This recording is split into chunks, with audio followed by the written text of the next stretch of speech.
An buriingog sa Bukid Isarog. Sa barangay Patitinan, sa paanan kan marhay na Bukid Isarog, may gurang na istorya na pirming pinapaagihan ng mga lola sin lolo. An istorya ni buriingog.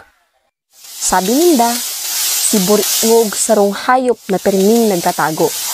May barahibom na matunok, mata na parahuring, asin boses na minaparahalik sa duros.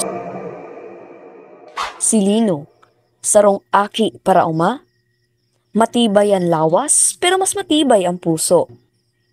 Maski daipa niya nahihiling si buriingog, interesado siyang aramon kung totoo ang istorya.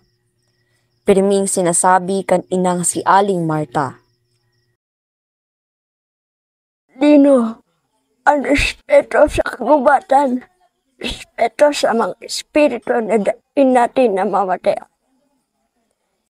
Sarong aldaw bago ang pista, si Lino nagpasiring sa kakahuyan para magkuanin pako. Habang naglalakaw, napansin niya ang katahimikan. Dain ni sarong uwak ang nagiingay. Pero biglang naglindol ang irarong. Sin may minalingog na malinig na boses. Buriingog! Nagkulog ang langit. Dain naguuran. Si Lino nagsagkot na sanga. Binantayan ang palibot. Harani sa lawa.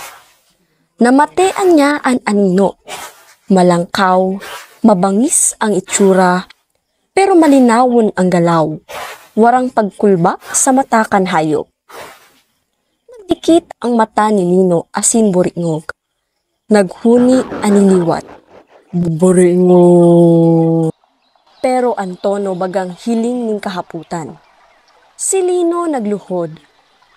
Ay ako nagtataot. Nagkukuan lang ako nin pako para sa pista.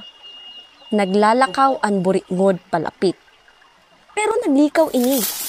Saka dumana sa tubig. Nawara sa mga tanom. Nabilin sa ere ang para lang hangin sa halik sa ani. Pag uli ni Lino, kinuwento niya ang nangyari. Dai siya sinayod. Dai siya halangkaw. May respeto siya. Siring na dapat gibuhon.